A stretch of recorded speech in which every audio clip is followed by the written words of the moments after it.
A warm welcome to all of you watching this 8th video on the letters to the Church of Corinth. We'll be discussing the 7th chapter of the first letter. A chapter that can be summarized as follows: a practical advice given by Paul. But what is this advice about? Well, Paul already explains in the beginning the advice to avoid fornication. Adultery, having an affair, this damaged the good name of the church. The Church of Corinth was founded in an immoral city. More than enough nude could be seen, so temptation was lurking.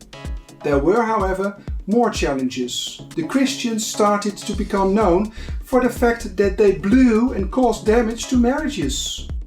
Several women who came to faith started to reflect on their position and rights and their husband's behavior. And men who came to faith were not always esteemed any longer by their wives.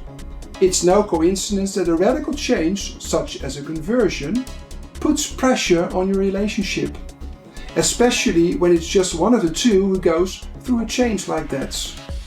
These kinds of marital problems would often lead to divorce and were permitted by the leadership of the early church simply because one of the spouses still happened to be a non-believer. The church would now run the risk of considering divorce the prevailing standards. This was of course not how it was meant to be.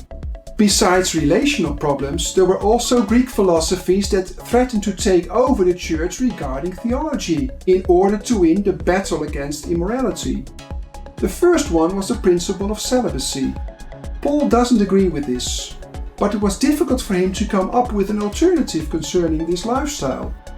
The second conviction in Greek culture was the idea that the man was allowed to have sex with all his subordinates, as long as they were not other people's partners. Man rules. Paul did not consider this to be an alternative. That's why he comes up with a wise concept. He starts by writing that the body of a woman belongs to her husband. And this idea was not new. The majority of men considered this to be true. What he added to it was what made it revolutionary. Not just the man has control over his wife's body, but the wife also has control over her husband's body. In other words, Paul considered mutual consent to be very important. He promoted partnership, equality, communication, loving each other, which resulted in interconnection. So, celibacy is not the solution, but communication and partnership is. You can start all kinds of discussions along the lines of this chapter. Are Christian marriages never allowed to end in a divorce, or is it even allowed? Are you, as a Christian single, never allowed to start a relationship with a non-believer, etc.? I'm not going to discuss this now, however. By the way, I wonder whether Paul's marital advice is meant to be fully balanced and applicable in every situation. It's my impression that Paul tries to give advice to a church caught up in a complex state of affairs.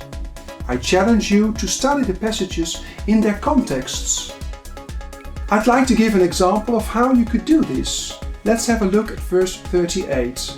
He that gives her in marriage does well, but he that gives her not in marriage does better. Not getting married seems to be better than getting married. You might get the impression that Paul solely gives the advice to get married in order to avoid sex outside marriage. If you would read this chapter without knowing the context, you might consider marriage to be not that important. However, if you would study this passage regarding its historical context, you would see a man who has an enormous end-time expectation. He writes in verse 29, "But this I say, brethren, the time is short.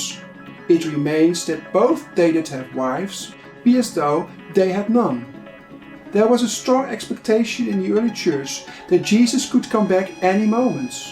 In that context, getting married hasn't got real priority.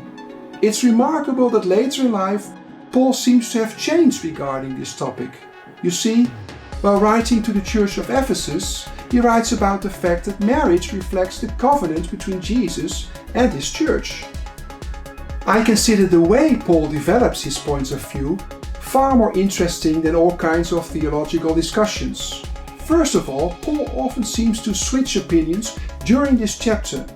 Sometimes he states that it's he himself who advises, and sometimes it appears that the Lord orders something. We can derive from this approach that Paul looks for a good foundation before he gives an advice. When Jesus or the Old Testament gives directions that apply to a certain situation, Paul can make use of them. But there are situations in which it doesn't work that way. Sometimes the Bible doesn't mention anything about it. In such cases, Paul is led by God's Spirit and will then point to the right direction. He will, however, stress that he has formed his opinion. I think Paul shows the importance of combining the biblical truth of God's words with the revelation of God's Spirit while giving advice to other people. The second thing that strikes me is the fact that Paul doesn't mention specific names or situations. And the third thing that strikes me regarding Paul's advice is the fact that it displays an enormous creativity regarding processes of change. I hope you take these three aspects in consideration while looking for answers to ethical issues. This way we can avoid being judgmental and having a superficial understanding of the Bible.